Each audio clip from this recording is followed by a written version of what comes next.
परमात्मा के सत्य परिचय की वर्तमान समय अनिवार्यता। समग्र विश्व में सदियों से सबसे ज्यादा चर्चित कोई विवादास्पद विषय हो तो वह परमात्मा के बारे में है। आज भी परमात्मा के अस्तित्व एवं उसके सत्य परिचय के बारे में अनेकानेक मान्यताएं, धारणाएं एवं विचारधाराएं प्रवर्तमान हैं।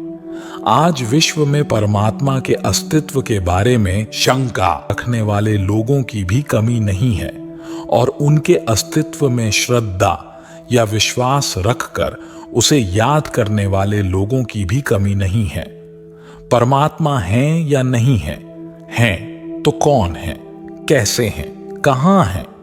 ऐसे अनेक प्रश्नों में आज का मनुष्य उलझा हुआ है। ईश्वर के बारे में जो अनेकानेक मंतव्य हैं वह दिन प्रतिदिन बदलते और बढ़ते भी जा रहे हैं। उसमें कई तो बिल्कुल विरोधाभासी हैं। हमारे भारत देश में कहा भी गया है कि तुंडे तुंडे मतिर्भिन्ना, अर्थात जितने सर उतनी बातें। परमात्मा के बारे में इन विरोधाभासी मान्यता और मंतव्यों में कुछ ध्यानाकर्षक विचारधाराएं इस प्रकार हैं।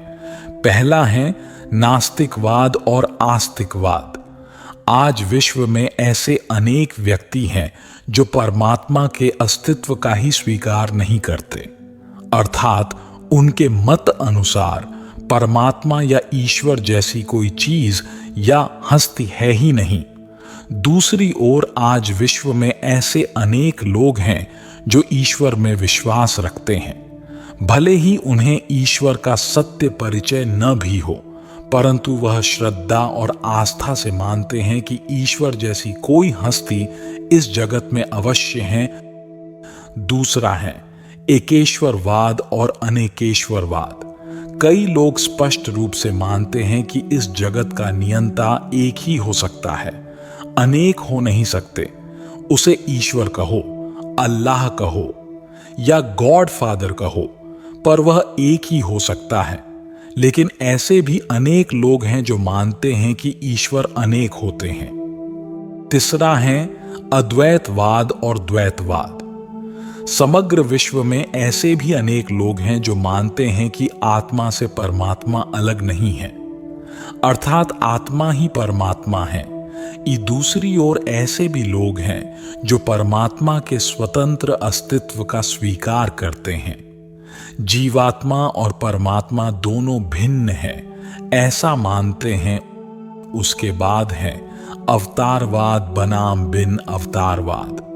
संसार में कई ऐसे लोग हैं जो मानते हैं कि ईश्वर के अनेक अवतार होते हैं। ईश्वर अनेक अवतार लेकर के इस विश्व में मनुष्य के रूप में प्रत्यक्ष होकर कार्य करते हैं। दूसरी ओर कई लोग परमात्मा के अनेक अवतारों को न स्वीकार करते हुए मानते हैं कि ईश्वर के अवतार नहीं होते, ईश्वर अजन्मा है। फिर है सर्वव्यापकवाद बनाम बिन सर्वव्यापकवाद, ओमनीप्रेजेंट वर्सेस ओमनीपोटेंट। विश्व में बहुत से लोग मानते हैं कि ईश्वर सर्वव्यापी हैं, अर्थात विश्व की हर चीज वस्तु में, हर कण कण में वह व्याप्त हैं। जबकि कई लोग ऐसा मानते हैं कि परमात्मा सर्वव्यापी नहीं है, लेकिन इस साकारी दुनिया से परे की दुनिया परम धाम के निवासी हैं। कई लोग परमात्मा को नाम रूप वाला मानते हैं, तो कई लोग उसे नाम रूप से न्यारा भी मानते हैं।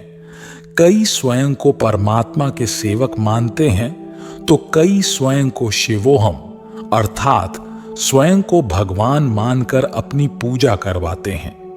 यदि मुझे सार रूप में कहना हो तो आज विश्व में सगुण साकार से लेकर निर्गुण निराकार तक की विरोधाभासी मान्यताएं परमात्मा के बारे में प्रवर्तमान हैं। ऐसी परिस्थिति में तो एक सामान्य व्यक्ति निश्चित रूप से भ्रमित हो जाएगा, कंफ्यूज हो जाएगा। ईश्वर को याद करना और उससे मिलन मनाना मुश्किल हो जाएगा। वर्तमान समय हम श्रद्धा और आस्था के बल पर ईश्वर के बारे में अपनी मान्यता अनुसार याद करने का प्रयास जरूर करते हैं, लेकिन क्या हम उससे संबंध जोड़ सही मिलन मनाते हैं? उत्तर जरूर संतोषजनक नहीं होगा। इसीलिए परमात्मा यदि हैं, तो उसका स्पष्ट परिचय होना वर्तमान समय अत्यंत आवश्यक है, अनिवार्य है। एक बात तो स्पष्ट है कि यह पृथ्वी रंगमंच पर खेला जा रहा यह विश्व नाटक जब इतना सुचारू रूप से चल रहा है, तो उसका कोई नियामक व संचालक जरूर होना चाहिए। इसीलिए परमात्मा व ईश्वर के अस्तित्व के बारे में संदेह रखना बिल्कुल उचित नहीं होगा। प्रश्न सिर्फ उसके सत्य परिचय का है। इसीलिए वर्तमान समय उसका स्पष्ट एवं सत्य परिचय होना अत्यंत आवश्यक है और अनिवार्य भी है। परमात्मा का सत्य परिचय प्राप्त करने के लिए हमारे पास कई विकल्प हैं। पहला विकल्प है कि दुनिया के प्रमुख धर्मों के हमारे महान धर्म संस्थापकों ने अपनी धारणा और अनुभव के आधार पर ईश्वर के बारे में क्या कहा, उस पर ध्यान से सोचना चाहिए। ऐसा करने पर निश्चित रूप से हम एक निष्कर्ष पर आकर सर्वधर्म की आत्माओं के परमपिता एक परमेश्वर का सत्य परिचय प्राप्त कर सकते हैं। दूसरा विकल्प है कि ईश्वर के संबंध में हमारी कई सामान्य एवं सार्वभौमिक मान्यताएं एवं आस्थाएं हैं। उसके पर तर्कसंगत सोच करने से हम ईश्वर की सच्ची पहचान कर सकते हैं। तीसरा विकल्प है कि यदि ईश्वर का अस्तित्व है, तो उसे स्वयं हमारे सामने आना चाहिए और स्वयं अपना परिचय देकर विषय को स्पष्ट करना चाहिए। तीसरा विकल्प अधिक उचित प्रतीत होता है, क्योंकि ईश्वर का परिचय ईश्वर से बेहतर कोई नहीं दे सकता।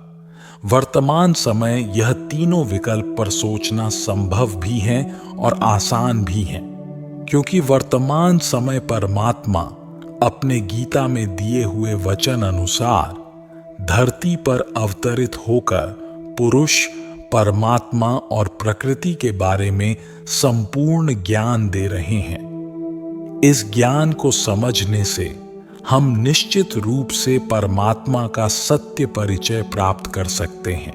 इसके लिए आप ब्रह्मा कुमारी ईश्वरीय विश्वविद्यालय की मुलाकात लेकर परमात्मा का सत्य परिचय प्राप्त कर सकते हैं। ओम शांति। मित्रों, आज की हमारी यह प्रस्तुति यहीं समाप्त होती है। यह प्रस्तुति आपको कैसी लगी?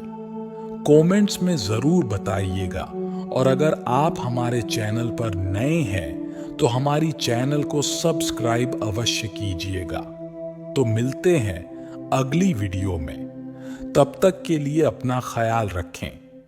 धन्यवाद। नमस्कार।